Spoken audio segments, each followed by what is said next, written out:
الرجیم بسم اللہ الرحمن الرحیم۔ السلام علیکم ناظرین، میں حنیف مصفی پروگرام کربلا اور عصر حاضر کے ساتھ آپ کی خدمت میں حاضر ہوں۔ آج 7 ربیع الاول ہے، 14 اکتوبر ہے اور جمعرات کا روز ہے۔ پروردگار کی بارگاہ میں دعا گو بھی ہوں اور پر امید بھی ہوں کہ پوری دنیا میں آپ جہاں کہیں بھی ہوں گے صدقے میں محمد علیہ محمد علیہ السلام کے خیر و حافظ ہوں گے۔ ناظرین، آپ کو ہمارے پروگرام کے فارمیٹ کا علم ہے۔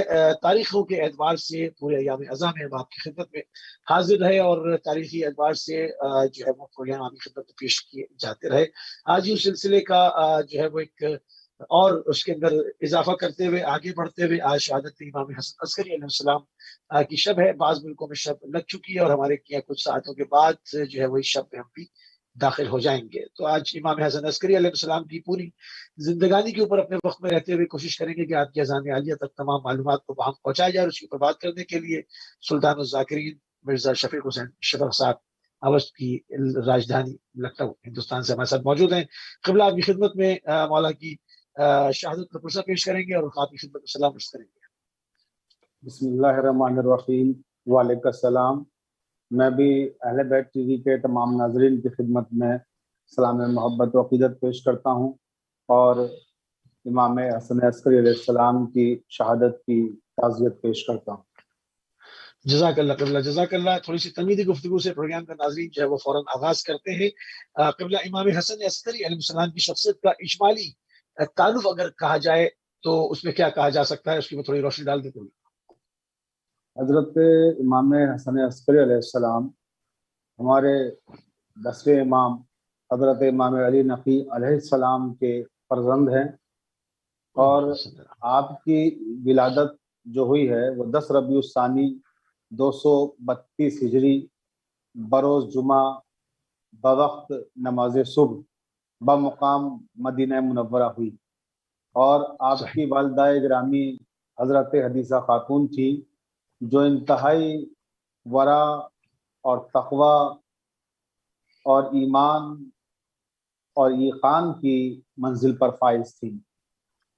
آپ کی علمی کمالات کا تذکرہ بھی علماء نے کیا ہے مختلف کتابوں میں، اور آپ ظاہر سی بات ہے امام علی نقی کی زوجہ تھی، یہ اپنے آپ میں ایک بہت بڑا شرف ہے، لیکن اسی کے ساتھ ساتھ امام حسن عسکری علیہ السلام کی والدہ بھی تھی۔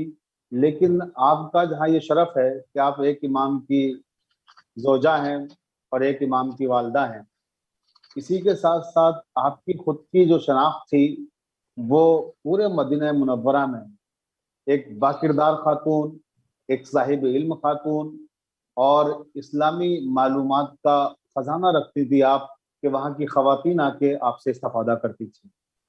تو اس طرح سے آپ دیکھیں کہ امام حسن عسکری کی جو تربیت ہوئی گویا ایک طرف وقت کے امام علی نقی علیہ السلام کے زیر سایہ، اور دوسری جانب جناب حدیثہ خاتون جیسی عالمہ اور فاضلہ ماں آپ کو نصیب ہوئی۔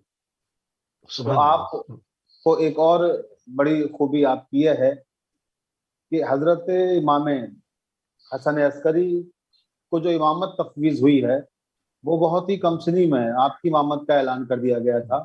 4 سال 4 ماہ کے تھے آپ فقط، جب امام علی نقی علیہ السلام نے اپنے معتمد اصحاب کو مجتمع کر کے آپ کی امامت کا اعلان کر دیا تھا اور انہیں گواہ بنا دیا تھا کہ میرے بعد جو امام ہوں گے شیعان حیدر کرار کے وہ حسن عسکری ہوں گے۔ صحیح۔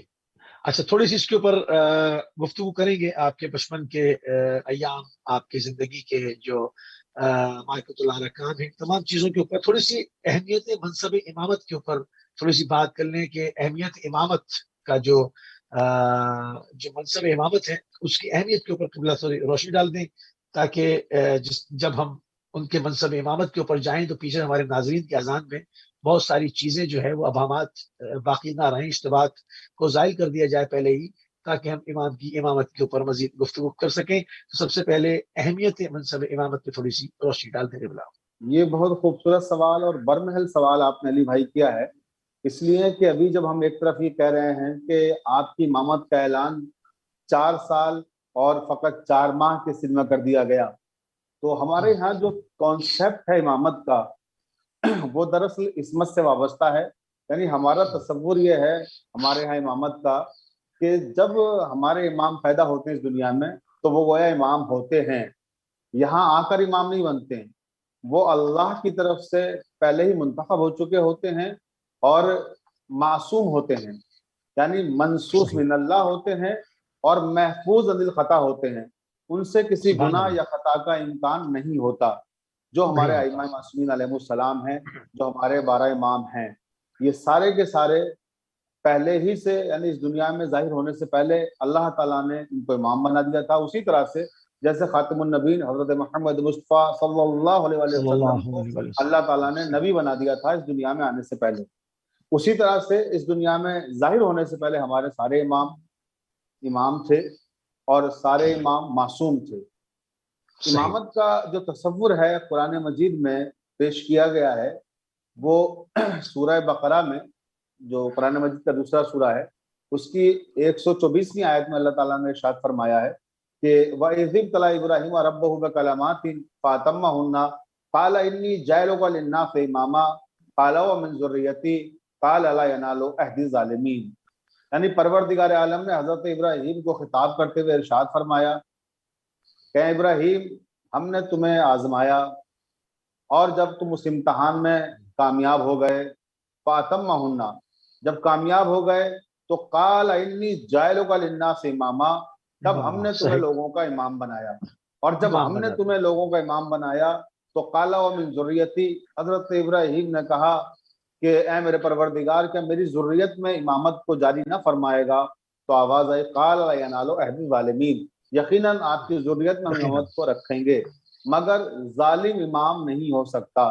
یعنی اس آیہ مبارکہ نے کئی باتیں واضح کر دی، ایک طرف تو یہ ظاہر کر دیا کہ امامت کوئی خیرات و سوغات میں ملنے والی شے نہیں، امامت پروردگار کا وہ عطیہ ہے کہ جو پہلے وہ امتحان لیتا ہے اپنے مخصوص بندوں کے، اور جب وہ امتحان میں کامیاب ہو جاتے ہیں تب وہ امام بناتا ہے۔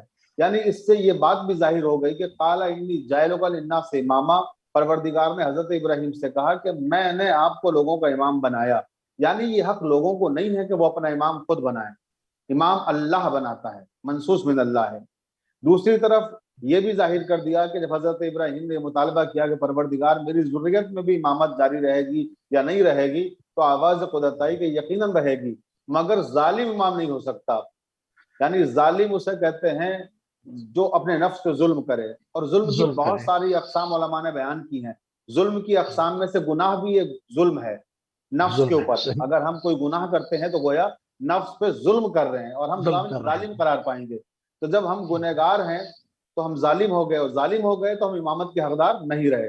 یعنی اس سے یہ واضح ہو گیا کہ امام معصوم ہوتا ہے اور امام اللہ کی طرف سے ہوتا ہے، منصوص من اللہ سبحان اللہ، ہوتا ہے، محفوظ عن الخطا ہوتا ہے۔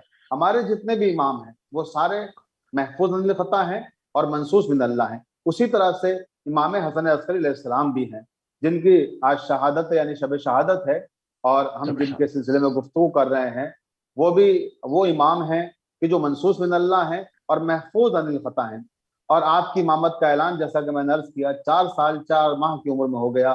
آپ کے بہت سے القاب بھی ہیں، آپ کی کنیت ہے ابو محمد، اور ابو آپ محمد، کے جو القاب بہت مشہور ہیں وہ ہیں عسکری، ہادی، ذکی، خالص، سراج، یہ آپ کے القابات ہیں، سبحان اللہ، جس میں عسکری بہت زیادہ مشہور ہے۔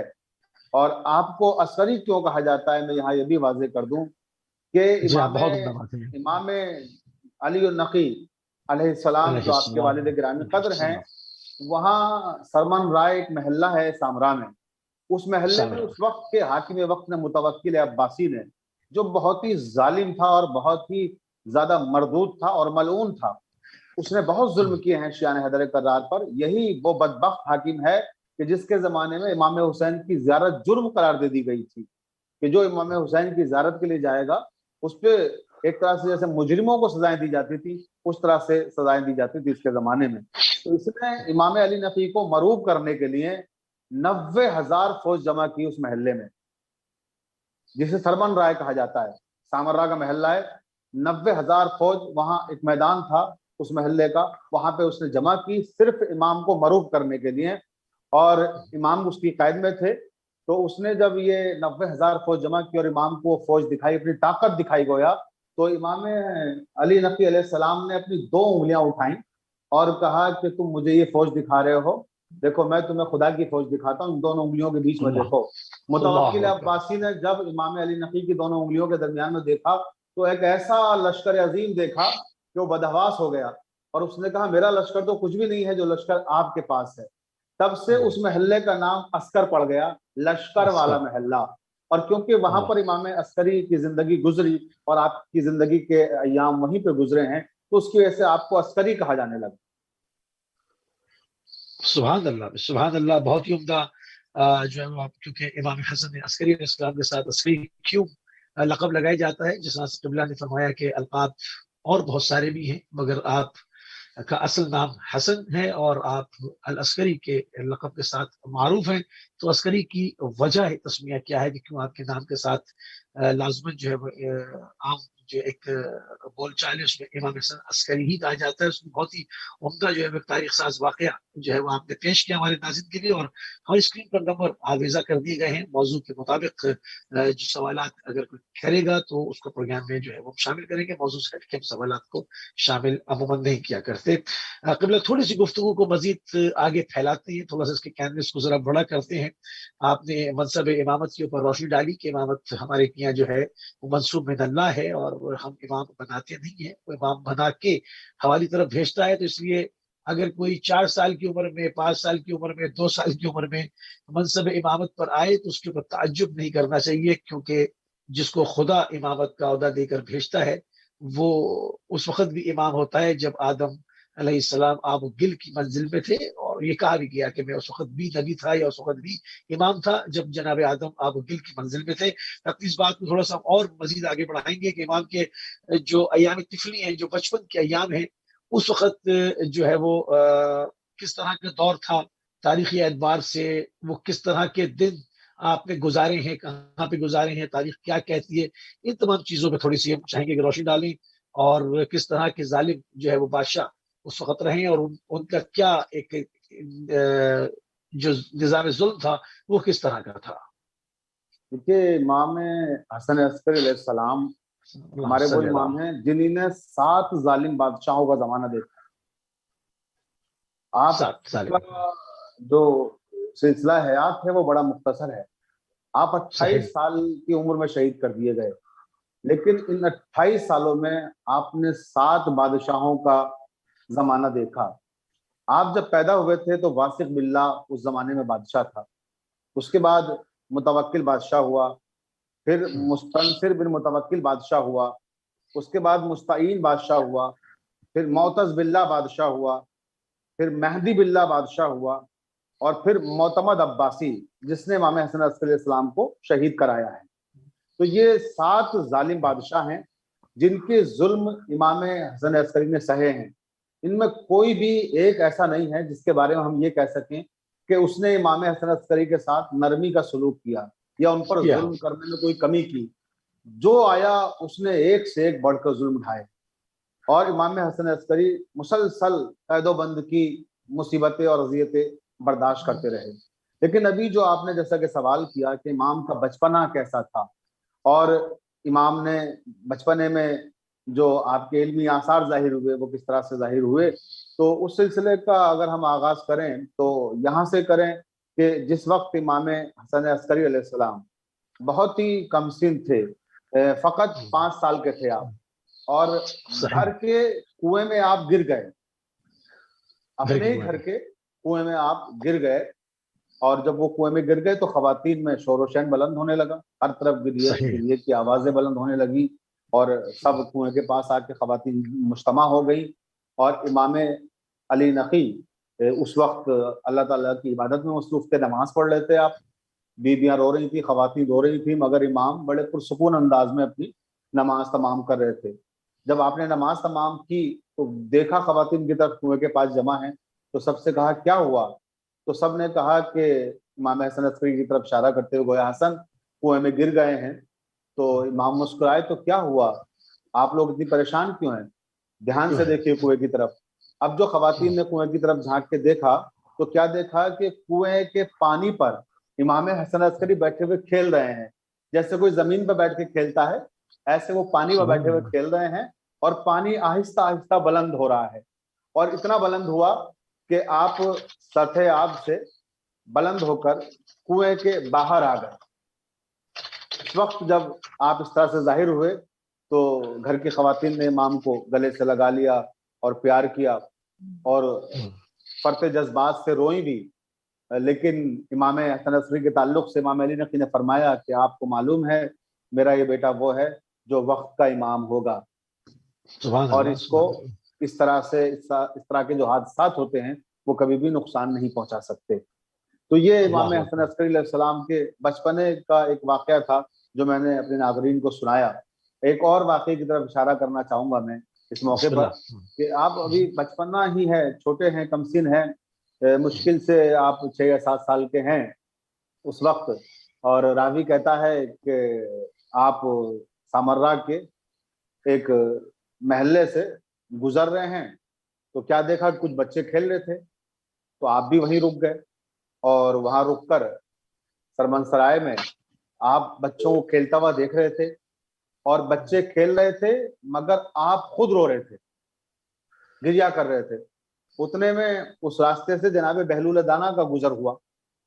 بہلول دانا نے جب امام کو روتے ہوئے دیکھا تو پوچھا کہ آپ کیوں رو رہے ہیں، آپ تو بچے ہیں، آپ کے کھیلنے کی عمر ہے، سارے بچے کھیل رہے ہیں تو آپ بھی کھیلیے۔ تو امام نے بہلول دانا کی طرف دیکھا اور کہا آپ نے کیا فرمایا؟ کہا آپ کھیلیں ان بچوں کے ساتھ، کیا آپ اس لیے رو رہے ہیں کہ آپ کے پاس وہ کھلونے نہیں ہیں جو ان بچوں کے پاس ہیں؟ تو امام حسن عسکری نے فرمایا کہ ہرگز نہیں، میں اس لیے نہیں رو رہا ہوں کہ میرے پاس کھلونے نہیں ہیں۔ تو پھر آپ کیوں رو رہے ہیں؟ کہ میں اس لیے رو رہا ہوں کہ اللہ تعالیٰ نے ہمیں اس دنیا میں ابس نہیں بھیجا ہے، کسی مقصد سے بھیجا ہے، ہمیں حصول علم کے لیے بھیجا ہے، ہمیں عبادات الہی کو انجام دینے کے لیے بھیجا ہے، اور یہ بچے اپنا قیمتی وقت کھیل اور کود میں ضائع کر رہے ہیں۔ میں اس بات پر گریہ کر رہا ہوں کہ یہ وقت کی قیمت نہیں سمجھ رہے ہیں کہ وقت جو ایک بار چلا جاتا ہے دوبارہ واپس نہیں آتا۔ سبحان اللہ، تو سبحان اللہ۔ بہلول دانا نے جیسے ہی یہ جملے سنے آپ کے تو کہا کہ آپ کیوں گھبرا رہے ہیں، آپ کیوں ڈر رہے ہیں، آپ تو بھی چھوٹے ہیں، بچے ہیں، اور بچے تو معصوم ہوتے ہیں، یوں بھی بچے معصوم ہوتے ہیں، آپ تو خیر امام ہیں، ایسے بھی معصوم ہیں، مگر بہلول نے ایک عام گفتگو کرتے ہوئے کہا کہ آپ تو بچے ہیں اور بچے تو معصوم ہوتے ہیں، ان سے کوئی گناہ بھی نہیں ہوتا ہے، تو آپ پر اللہ تعالیٰ کا خوف اتنا غالب کیوں ہے؟ تو امام مسکرائے اور مسکرا کے فرمایا بہلول میں نے اپنی والدہ کو دیکھا ہے، جب وہ آگ روشن کرتی ہیں تو بڑی لکڑیاں جلانے کے لیے چھوٹی لکڑیوں کا سہارا لیتی ہیں، اور چھوٹی لکڑیوں کے ذریعے سے بڑی لکڑیوں کو جلایا جاتا ہے۔ تو کہیں ایسا نہ ہو کہ ہم چھوٹے بچے اس کام میں آئیں کہ بڑے بڑے ظالموں اور گنہگاروں کو جلانے کے لیے آگ روشن کرنے کا وسیلہ بنے۔ لیکن اس وقت جب ہم اپنے بچپنے کو گناہوں کی نظر کر دیں گے، جب ہم اپنے بچپنے کو ابس باتوں میں ضائع کر دیں گے۔ بہلول نے جیسے امام کی گفتگو سنی تو بہت خوش ہوئے، امام کے ہاتھوں کو بوسہ لیا اور آگے بڑھ گئے۔ تو اس طرح سے امام حسن عسکری علیہ السلام کے بچپنے کے جو واقعات ہیں وہ بڑے دلچسپ ہیں، اور جوانی کے جو واقعات ہیں آپ کے علمی کارنامے وہ بھی بہت ہی اہم ہیں، اور اس کو بھی تاریخ ساز اگر کہا جائے تو میرے خیال سے زیادہ مناسب لفظ ہوگا، کیونکہ امام حسن عسکری کے ساتھ ایک بہت بڑا المیہ یہ ہے کہ آپ کو بہت ہی کم زندگی ملی، بہت کم حیات ملی، اتنی کم عمری میں، اتنی کم زندگی میں علمی کارنامے بہت اعلیٰ سطح کے انجام دینا بہت مشکل کام تھا، لیکن اس کے باوجود امام حسن عسکری نے اتنی کم سنی کے باوجود، اتنی کم عمر میں عین شباب کے عالم میں آپ کی شہادت واقع ہو گئی، اس کے باوجود آپ کے علمی کارنامے اتنے ہیں کہ جنہیں اگر ہم بیان کرتے رہیں تو وقت ختم ہو جائے گا، وہ علمی کارنامے بیان نہیں کیے جا سکیں گے۔ مثلا میں چاہتا ہوں کہ ایک مثال کے طور پر چند کچھ بیان کر دیے جائیں اپنے قارئین کے لیے، تو اس کے لیے میں تناقض القرآن کا حوالہ دینا چاہوں گا اس موقع پر خاص طور سے، کہ اس زمانے میں سامرا میں ایک بہت بڑا عالم تھا اسحاق کندی۔ اس نے یہ طے کیا اسحاق کندی نے کہ قرآن مجید سے میں تناقض جمع کروں گا، ایک دوسرے کی ضد، کہ کہیں پر کوئی آیت میں کوئی بات کہی گئی ہے، دوسری آیت میں کوئی اور بات کی گئی ہے، اس طرح سے اس نے آیات اکٹھا کرنا شروع کر دی، اس کا نام دیا تناقض القرآن کہ میں تناقض القرآن کتاب لکھ رہا ہوں. اس کی شہرت کافی ہوئی. کوئی امام حسن عسکری کے پاس آیا, اس نے آنے کے بعد کہا کہ فرزند رسول آپ ہی ایسے ہیں جو اس ابس کام سے شخص کو روک سکتے ہیں, ورنہ یہ ایک ایسا فتنہ پیدا کر دے گا کہ جس سے اسلام کی بدنامی ہوگی. تو امام نے کہا ٹھیک ہے ہم بات کریں گے. اس کے بعد کچھ دن کے بعد امام کے پاس اسحاق کندی کا ایک شاگرد آیا.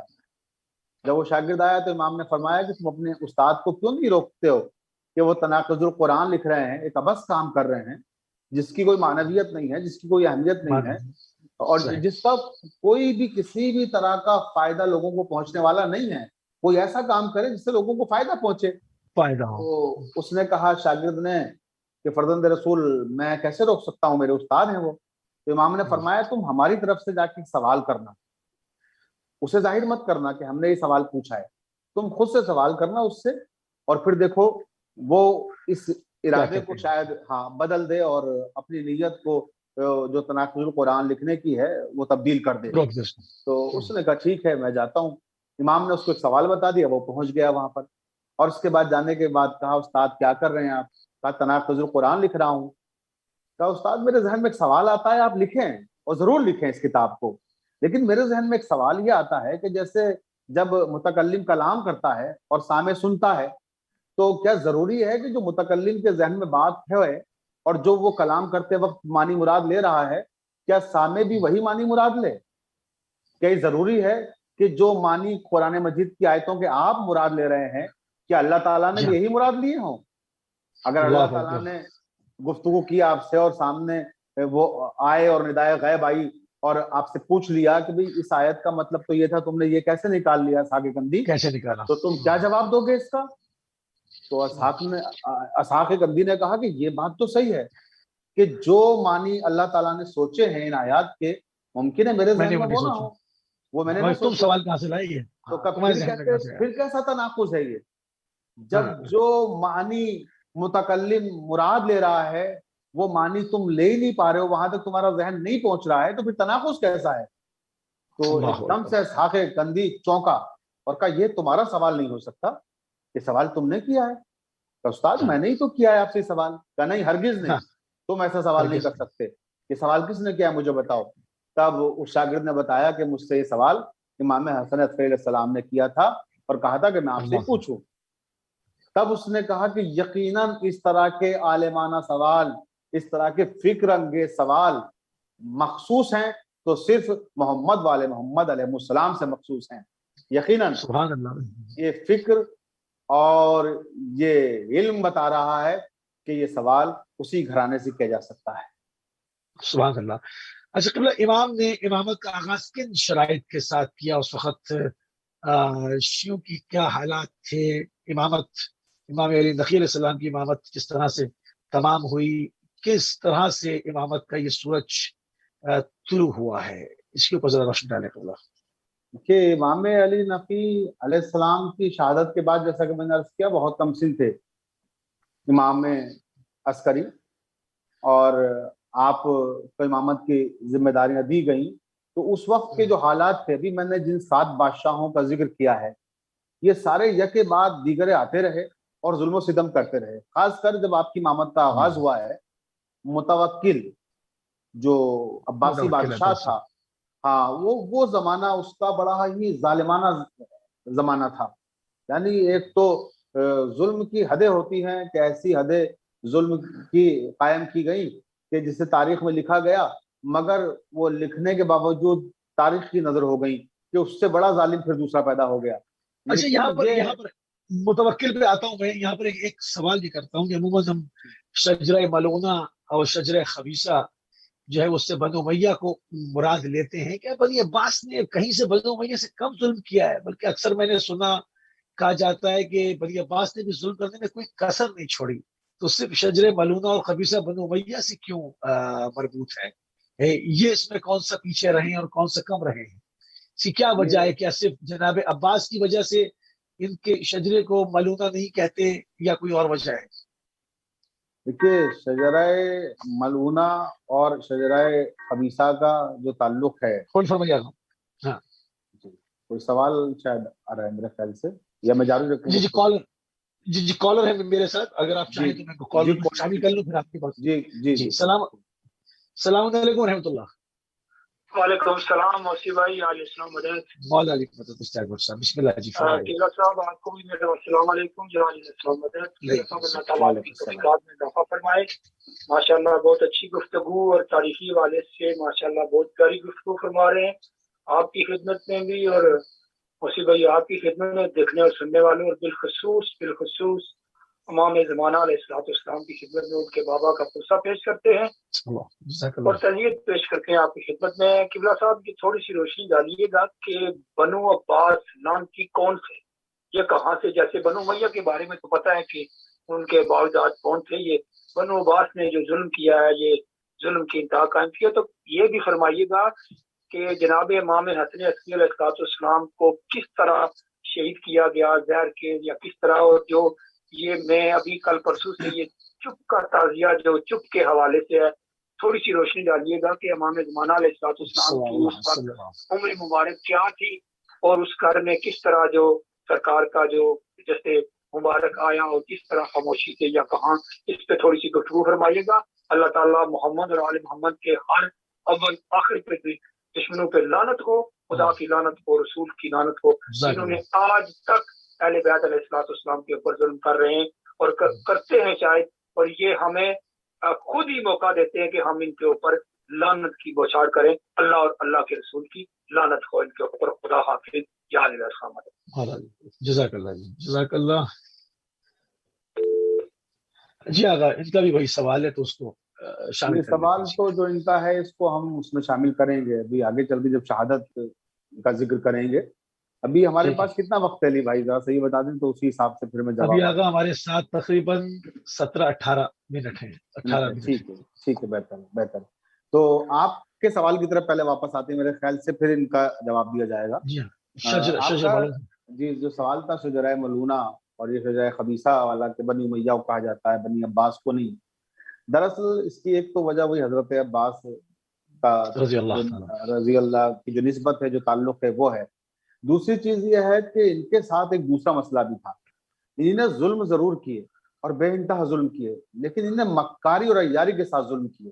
جیسے بنی امیہ کھلے ہوئے دشمن تھے، وہ تھا کہ بھی دشمن اہل بیت کے، انہوں نے سار اللہ کا نعرہ لگایا، پردے میں رہ کے ظلم کیے، یعنی اہل بیت کے محبی بنے اور ظلم بھی کیے. انہوں نے یہ بنو فاطمہ کے محبی کہلائے اور ظلم بھی کرتے رہے. اور جس کا مطلب زندہ ثبوت آپ دیکھیں کہ سارے امام ہمارے جو بنی عباس کے زمانے میں جتنے بھی امام ہمارے گزرے، ہر امام کے ساتھ جو انہوں نے عزت افزائی کی ہے ان کی، اور جس طرح سے تخت نشین کرنے کی کوششیں کی اور جس طرح سے ان کی پذیرائی کی عوام میں، تو یہ بظاہر مطلب مکاری کرتے رہے، بظاہر پذیرائی کرتے. جیسے اس کی ایک زندہ مثال خود امام حسن عسکری علیہ السلام بھی ہیں. امام حسن عسکری کا جو جنازہ اٹھا ہے، آپ دیکھیں تاریخ میں، وہ شاہی انداز میں جنازہ اٹھا ہے. وہ وزراء، حکماء، پوری حکومت سوگ میں ڈوبی ہوئی ہے، اور حاکم وقت ننگے پیر جنازے میں شامل ہے. معتمد عباسی ملعون جس نے امام کو قتل کیا ہے، وہ جنازے میں شامل ہے اور رو رہا ہے اور گریہ کر رہا ہے. یعنی اس طرح کی مکاریاں اور یاری انہوں نے کی ہیں کہ جو بیان سے باہر ہیں. تو انہوں نے اس طرح سے ظلم کیے ہیں ائمہ معصومین پر کہ ایک طرف محبت کا دعویٰ کرتے رہے، دوسری طرف ظلم کرتے رہے. اور بنی امیہ کا معاملہ یہ تھا کہ وہ کھلے ہوئے تھے. جی کھلے ہوئے تھے. بنو امیہ متوکل عباسی پہ بات رکی تھی. امام کی امامت کا آغاز کی شرائط پہ ہوا، اس پر ہم بات کر رہے تھے. متوکل کی بات پر جو ہے وہ ذکر پہ ہم نے بات موقوف کی تھی. یہ سوال ضمن میں نے بیچ میں کیا تھا، وہاں سے اس کو آپ شامل کر لیجیے. جی متوکل کا جو میں نے ابھی عرض کیا جیسا کہ آپ کی خدمت میں، کہ بہت ہی ظالم بادشاہ گزرا. 7 بادشاہ ہیں جو امام حسن عسکری کے زمانے میں ہیں، جن کا میں نے ابھی ذکر کیا. ان 7 میں سب سے زیادہ ظالم بادشاہ کوئی ہے تو متوکل ہے. متوکل نے امام کو بھی بہت ظلم و ستم کا نشانہ بنایا، اور اس کے علاوہ یہ وہ ملعون ہے کہ جس نے امام حسین کی زیارت کو، روزے کی زیارت کو جرم قرار دے دیا، اور اس نے امام حسین کے روزے کو ڈھانے کی کوشش کی اپنے زمانے میں. اور یہ وہ ظالم ہے، یہ وہ ملعون ہے کہ جس نے امام حسین کی زیارت کو جانے والوں کے لیے یہ لازم قرار دے دیا کہ جو بھی زیارت کرنے جائے گا وہ اپنا ایک ہاتھ کٹا کر جائے گا. اللہ اکبر، اللہ اور اکبر۔ اس ظالم نے، اس ملعون نے، زائرین امام حسین علیہ السلام کے ہاتھ کاٹے، پیر کاٹے، اور لوگ پھر بھی زیارت کرنے کے لیے گئے۔ پھر بھی گئے، اللہ یہ اکبر۔ ملعون ناکام ہوا اپنے منصوبے میں، یہ زیارت امام حسین علیہ السلام کو نہیں روک سکا۔ تو اسی طرح سے اس کا اللہ جو اکبر۔ زمانہ ہے امام حسن عسکری کے ساتھ، وہ زمانہ جو ہے 233 ہجری سے 247 تک کا ہے۔ یہ اتنا وقفہ ہے اس کا جو امام حسن عسکری نے برداشت کیا، اور جس میں اس نے ظلم کیا، اس میں کئی بار آپ کو زندان میں ڈالا اور مختلف طرح سے امام کو اذیتیں دی اس نے۔ اور اس نے جو آپ نے کہا شرطیں کیا تھیں، جو آپ نے کہا شرائط امامت کیا تھے، تو شرائط کیا تھی؟ شرائط اس کے یہی تھے، یہ چاہتا تھا کہ امام حکومت کے معاملات میں دخل نہ دیں، اور وہ دینی معاملات اور شرعی معاملات میں لوگوں کی رہنمائی کریں اور حکومت سے کوئی سروکار نہ رکھیں۔ تو ظاہر سی بات ہے ہمارا ائمہ معصومین نے حکومت سے کبھی سروکار نہیں رکھا ہے، لیکن اگر حاکمان وقت نے شریعت کے خلاف کوئی کام کیا تو اس کے خلاف آواز اٹھائی، اگر حاکم وقت نے شریعت کا مذاق اڑایا تو اس کے خلاف آواز اٹھائی، اگر حاکم وقت نے شریعت میں تبدیلی کی تو اس کے خلاف آواز اٹھائی۔ اور جب بھی شرعی احکامات میں حاکمان وقت نے کوئی دخل دیا تو ہمارا ائمہ معصومین نے اس کے خلاف آواز اٹھائی، لیکن کبھی حکومت کے خواستگار نہ ہوئے، کبھی یہ نہیں چاہا کہ اقتدار ان کے ہاتھ میں آئے۔ اقتدار تو ہر وقت ان کے قدموں میں رہتا تھا، اور یہی وجہ تھی کیونکہ امام علی کا واقعہ سب کے سامنے تھا کہ امام ٹھکراتے تھے اور خلافت چل چل کے بار بار امام کے قدموں میں آتی تھی۔ بالآخر جب آپ کے پاس خلافت آئی تب آپ نے انکار کیا اور اعلانیہ انکار کیا، لیکن لوگوں نے اصرار کر کے آپ کو خلیفہ بنایا۔ یہی ہمارے ہر امام کے ساتھ رہا کہ لوگوں کے دلوں میں آپ کے لیے بڑا احترام تھا، آپ کے علم کی وجہ سے، آپ کے خانوادے کی خدمات کی وجہ سے، آپ کے ورع اور تقوی کی وجہ سے، آپ کے علم و فضل کی وجہ سے۔ تو یہی متوکل کو خطرہ تھا امام حسن عسکری سے بھی کہ یہ جوان ضرور ہیں، یہ کم عمر ضرور ہیں، مگر ان کا علم اور ان کا تقوی اور ان کا ورع اس منزل پر ہے کہ لوگ ان کی طرف کھینچے چلے آتے ہیں۔ ہمارے پاس وقت کیونکہ بہت کم ہے، اس لیے میں چاہتا ہوں ایک دو باتیں ضرور اس میں شامل کر دوں اس وقت۔ بسم اللہ، بالکل صحیح۔ باتیں امام کی شہادت کا سبب بنی، اور وہ تعلق ان چیزوں سے بھی ہے جو ابھی ہم ڈسکس کر رہے ہیں، اور جو سوالات آپ نے قائم کیے ہیں وہ گویا ان سوالات کا جواب بھی ہیں کہ امام کے ساتھ جو شرائط وابستہ رکھے گئے، اور اس کے بعد پھر قید و بند کی جو اذیتیں دی گئی آپ کو، اور پھر کس طرح سے آپ نے عوام میں اور لوگوں کے درمیان جو عزتیں حاصل کی ہیں، اللہ تعالیٰ جسے چاہتا ہے عزت دیتا ہے اور جسے چاہتا ہے ذلت دیتا ہے۔ جی، یعنی امام کی حالات زندگی کے اگر چند ہم واقعات پیش کرنا چاہیں تو جی کس طرح اس میں سے؟ جیسے معتمد کے زمانے کا ایک واقعہ میں پیش کرنا چاہوں گا جو آپ کی شہادت کا سبب بنا واقعہ، یعنی اس کی وجہ سے امام کی جو مقبولیت لوگوں میں بڑی، تو معتمد اس سے خوف زدہ ہو گیا، اور معتمد نے ڈرنے کے بعد ہی فیصلہ کیا کہ اب ان کو مار دینا ہی بہتر ہے، اور اس نے پھر ان کو شہید کرایا۔ تو وہ کیا تھا؟ دراصل یہ تھا کہ معتمد کے زمانے میں قحط پڑا سامرہ میں، اور جب قحط پڑا تو اس نے دیکھا کہ لوگ قحط سے بہت پریشان ہیں، تو کہا کہ ایسا ہے نماز استسقاء جو ہے آپ لوگ سب شہر سے باہر جا کے پڑھیں۔ تو 3 دن کے لیے شہر سے باہر سارے عوام، پورا سامرہ میدان میں آ گیا اور نماز استسقاء پڑھنے لگا۔ 3 دن تک سب نمازیں پڑھتے رہے لیکن بارش نہیں ہوئی اور قحط سے نجات نہیں ملی۔ تو وہاں سے نصران کا ایک قافلہ تھا جو گزر رہا تھا، جو نصران کا قافلہ وہاں سے گزر رہا تھا، تو ان کے ساتھ ایک راہب تھا۔ تو لوگوں نے ان سے درخواست کی کہ ہم قحط کی وجہ سے پریشان ہیں، اگر بارش ہو جاتی اور آپ دعا کر دیتے۔ تو جو نصران نجران کا راہب تھا اس نے آسمان کی طرف ہاتھ اٹھائے، دعا کی، بارش شروع ہو گئی اور زبردست بارش ہوئی۔ لوگوں کا ایمان ڈگمگانے لگا، لوگ مرتد ہونے لگے کہ دین اسلام گویا اس کا مطلب یہ سچا دین نہیں، یہ دین سچا ہے کہ جو اس راہب کا دین ہے۔ وہ راہب وہیں قیام پذیر ہو گیا، وہیں رک گیا۔ اس نے خیمہ زن ہونے کے بعد لوگوں سے ملاقاتیں شروع کر دی۔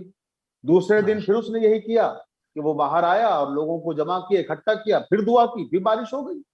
معتمد گھبرا گیا، پریشان ہو گیا، لوگ مرتد ہونے لگے، کثرت کے ساتھ لوگ مرتد ہونے لگے۔ تو گھبرا کر بھاگ کر وہ امام کے پاس آیا اور کہنے لگا فرزند رسول آپ ہی اس وقت عزت بچا سکتے ہیں اسلام کی، اور بڑا برا وقت آ گیا۔ اور اس طرح سے ایک راہب آیا ہوا ہے، وہ جب دعا کرتا ہے بارش ہونے لگتی ہے۔ امام نے کہا اچھا۔ تو امام تشریف لائے اس میدان میں اور راہب سے کہا کہ اب دعا کریں آپ۔ راہب نے دعا کے لیے ہاتھ اٹھائے، بارش ہونے لگی۔ جیسے ہمیشہ ہوتی تھی. امام نے ایک شخص کو کہا کہ جاؤ اس کے ہاتھوں میں انگلیوں کے درمیان میں ایک ہڈی دبی ہوئی ہے, وہ ہڈی نکال لاؤ. تو وہ ایک شخص آگے بڑھا اور وہ دیکھا کہ انگلیوں کے بیچ میں واقعی ایک ہڈی دبی ہوئی تھی. وہ ہڈی امام نے نکلوا لی. وہ جب ہڈی آ گئی امام کے ہاتھ میں تو امام نے فرمایا اب دعا کرو. اب ہم دیکھتے ہیں کہ بارش ہوتی ہے نہیں ہوتی. اب وہ دعا کر رہا ہے, بارش ہی نہیں ہو رہی, دعا کر رہا ہے, بارش ہی نہیں ہو رہی. دن ختم ہو گیا, پھر اگلا دن آیا, پھر امام نے فرمایا اب دعا کرو. تب اس نے دعا کی, بارش ہی نہیں ہوئی. تو اب معتمد پریشان ہوا, اس نے کہا یہ قصہ کیا ہے؟ تو امام نے فرمایا کہ جو ہڈی ہے یہ ایک نبی کی ہڈی ہے, اور اس کی خوبی یہ ہے کہ جب بھی اسے زیر آسمان لایا جائے گا بارش شروع ہو جائے گی. تو امام نے اس ہڈی کو سب کے سامنے وہیں دفن کیا ایک مقدس مقام پر, اور دفن کرنے کے بعد کہا کہ اب آپ بارش کے لیے دعا کریں راہب سے. تو راہب نے پھر دعا کی, پھر کوئی بارش نہیں ہوئی. تب اس کے بعد امام نے اپنے ہاتھ بلند کیے اور دعا کی. جیسے امام حسن عسکری نے دعا کی ویسی بارش شروع ہو گئی. اللہ تب لوگوں نے جو مرتد ہو گئے تھے واپس اسلام قبول کیا, اور اس طرح سے معتمد کی حکومت جو متزلزل ہو گئی تھی وہ پھر دوبارہ پائیدار ہوئی اور مستحکم ہوئی. لیکن اس واقعے کے بعد امام کے عقیدت مندوں کی تعداد بہت زیادہ بڑھ گئی, جس سے معتمد خوف زدہ ہو گیا. اور اس کا ایک فائدہ یہ ہوا کہ معتمد نے 1 سال تک امام کو قید میں نہیں رکھا. اس واقعے کے بعد ہاں یوں تو قید میں رہے زیادہ تر وقت, میں نے جیسا کہ عرض کیا قید میں گزارا امام نے, لیکن اس نے وہ گھبرا کے لوگوں کی مقبولیت اور وہ سب دیکھ کر کے امام کو قید سے باہر رکھا. امام بہت آزادی کے ساتھ لوگوں سے ملتے تھے اس زمانے میں, اور اسی زمانے میں ایک بڑا کارنامہ امام نے انجام دیا, تفسیر عسکری جو کہلاتی ہے, قرآن مجید کی تفسیر لکھی امام حسن عسکری علیہ السلام نے. تو یہ آپ ایک بہت بڑا علمی کارنامہ ہے جو آپ نے اس زمانے میں قرآن کی تفسیر لکھی. تو میں عرض کر رہا تھا کہ اس نے گھبرا کر کے, پریشان ہو کر کے, کہ دیکھا مقبولیت زیادہ بڑھ رہی, کہ ایسا نہ ہو کہ بغاوت ہو جائے اور ان کو حاکم بنا دیا جائے. اس نے امام کو شہید کرنے کا منصوبہ بنانا شروع کر دیا, اور اس کے لیے لوگوں نے اسے رائے دی کہ ایسا کریں, بھوکے درندے اور پیاسے درندوں کے سامنے ان کو کسی بہانے سے ڈال دیا جائے اور ان کو وہاں بھیج دیا جائے. صحیح قبلہ, ہمارے پاس پورے جو ہے تقریباً 6 منٹ ہیں, ہم چاہیں گے یہ واقعہ بھی آپ بیان فرمائیں اور کیفیت شہادت بھی اسی میں بیان فرما دیں. 6 منٹ. جی بہتر. تو بس میں مختصر کرتا ہوں کہ شیروں کے اور بھوکے درندوں کے درمیان امام کو بھیجا گیا.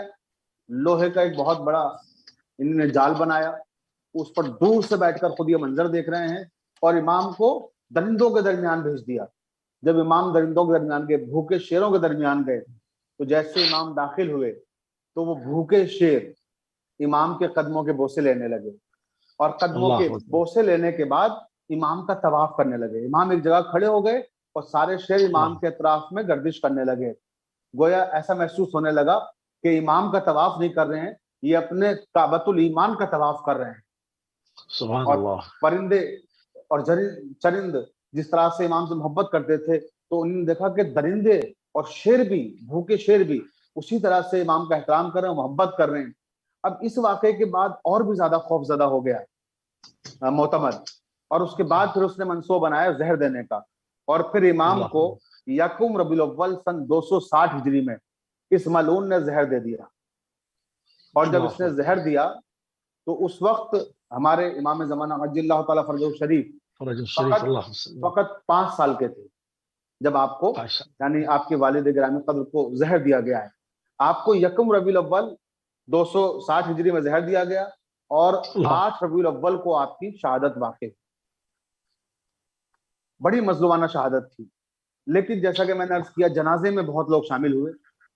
پورا عملہ, پوری حکومت, ارکان مملکت, وزراء, حکماء, خود بادشاہ وقت جنازے میں شامل تھا. اب مسئلہ یہ آیا کہ نماز جنازہ کون پڑھائے, تو معتمد نے عیسیٰ بن متوکل کو اشارہ کیا کہ نماز جنازہ پڑھائیں امام حسن عسکری کی, کیونکہ اس زمانے میں عیسیٰ ابن متوکل ہی سب کی نماز جنازہ پڑھایا کرتے تھے, یعنی سرکاری امام تھے ایک طرح سے کہنے وہ, اور وہ لوگوں کی نماز جنازہ پڑھاتے تھے. تو جیسے ہی وہ نماز جنازہ پڑھانے کے لیے آگے بڑھے تو جعفر طواب جو امام حسن عسکری علیہ السلام کے بھائی تھے, انہوں نے کہا نہیں یہ نہیں, میں نماز پڑھاؤں گا. وہ آگے بڑھے نماز پڑھانے کے لیے, اور اب جعفر طواب نماز جنازہ شروع کرنے جا رہے تھے لوگوں کو یہ علم تھا کہ جعفر طواب نماز جنازہ پڑھا رہے ہیں امام کی. بس جیسے نماز جنازہ شروع ہونے والی تھی کیا دیکھا کہ امام زمانہ عجل اللہ تعالیٰ فرجہ شریف ظاہر ہو گئے اور انہوں نے اشارے سے اپنے چچا کو کہا جعفر طواب کو کہ چچا جان آپ کنارے ہو جائیں, اور خود درمیان میں تشریف لائے آپ, اور امام زمانہ عجل اللہ تعالیٰ فرجہ شریف نے اپنے بابا کی نماز جنازہ پڑھائی, امام حسن علیہ السلام کی نماز جنازہ پڑھائی. اب آپ دیکھیں یہ جو کانسیپٹ امامت کا تصور ہے, 5 سال کے ہیں مگر امامت کر رہے ہیں. کیوں؟ کیونکہ یہ ہمارے اور آپ جیسے انسانوں کی طرح سے نہیں ہیں. ان کے لیے قانون شریعت ہم اور آپ پر جو جس طرح سے نافذ ہوتا ہے ویسے نافذ نہیں ہوتا ہے. یہ امام ہیں, منصوص من اللہ ہیں, محفوظ عن الخطا ہیں. تو 5 سال کے سن میں آپ نے اپنے بابا کی نماز جنازہ پڑھائی. لیکن میں یہ کہوں گا امام سے کہ میرے وقت کے امام, آپ نے اپنے بابا کی نماز جنازہ پڑھائی اور اتنا بڑا ہجوم تھا تدفین میں کہ ہر طرف سے آہو بکا کی آوازیں آ رہی تھیں, اور آپ کو تدفین کرنے کے لیے, آپ کی تدفین کرنے کے لیے جو مقام منتخب کیا گیا تھا وہ امام علی نقی علیہ السلام کی ذریعہ اقدس کے پہلو میں, یعنی آپ کو اپنے بابا کے پہلو میں سامرہ میں دفن کیا گیا. تو امام زمانہ عجل اللہ تعالی فرجہ شریف کے حضور ہم تعزیت بھی پیش کرتے ہیں, اور تعزیت پیش کرتے کرتے چند کلمات مسائد بھی پیش کرنا چاہتے ہیں تاکہ ناظرین کچھ گریابی کر لیں 2 منٹ میں. پروردگار ہمارے ناظرین کو اس عظیم ترین شہادت کو برداشت کرنے کی توفیق عطا فرمائے. یہ دن بھی ہمارے لیے یوم عاشور سے کم نہیں ہے. امام حسن عسکری کی شہادت بڑی مظلومانہ شہادت تھی. جیسا کہ میں نے عرض کیا کہ 28 سال کا سن تھا, مگر میں کہوں گا اے امام زمانہ عجل اللہ تعالیٰ فرجہ شریف, آپ نے اپنے بابا کی نماز جنازہ خود پڑھائی, آپ نے اپنے بابا کی جنازے کی نماز پڑھائی, اور آپ کی تسلی کے لیے اتنا کافی تھا کہ ایک ہجوم تھا جو نماز جنازہ میں شامل تھا. لوگ گریہ کر رہے تھے, آہو بکا کر رہے تھے, لیکن ہائے سید سجاد, کربلا کے میدان میں جب امام حسین کے لاشے کو آپ نے دیکھا ہے اور آپ کو وہاں سے گزارا جا رہا ہے, تو ان قریب تک کہ آپ کی روح قفس اتری سے پرواز کر جائے. یہی تو کہا تھا بابا, آپ کو فرشتے آ کے گہوارے میں جھولا جھلایا کرتے تھے. اے بابا, آپ کا لاشا بے گور و کفن پڑا ہے. اے بابا, آپ کا فرزند کتنا مجبور ہے, ہاتھوں میں ہتھکڑیاں, پیروں میں بیڑیاں اور گلے میں خاردار توق ہے کہ میں نہ آپ کی نماز جنازہ پڑھ سکتا ہوں نہ آپ کو دفن کر سکتا ہوں. لیکن اے وقت کے امام, آپ کی تسلی و تشفی کے لیے اتنا ہی کافی ہے کہ یقیناً آپ کے بابا کو زہر دے کر بڑا ظلم کیا گیا ان کے اوپر. زندان میں زندگی کا بیشتر حصہ گزرا, مگر کم سے کم جب آپ کے بابا کی شہادت ہوئی تو آپ کے ساتھ لوگ شفقت سے پیش آنے کے لیے موجود تھے, لوگ آپ کو تعزیت پیش کر رہے تھے. لیکن ہائے کربلا میں سید سجاد کہ کوئی تعزیت پیش کرنے والا بھی نہ تھا. انا للہ و انا الیہ راجعون. جزاک اللہ قبلہ, جزاک اللہ. انتہائی مشکور ہیں اور انتہائی ممنون ہے کہ آپ نے ایک مرتبہ پھر اپنا قیمتی ٹائم اہل بیت ٹی وی کو دیا. ناظرین, آپ پروگرام دیکھ رہے تھے کربلا اور عصر حاضر اور شہادت امام حسن عسکری اسلام کی شب بعض ممالک میں لگ چکی ہے, اور کچھ لحظات کے بعد جو ہے وہ یہاں پر کی شب جو ہے وہ لگ جائے گی, اور کل جو ہے وہ ہمارے ایام عزا کے سلسلے کا آخری پروگرام آپ کی خدمت میں نشر کیا جائے گا.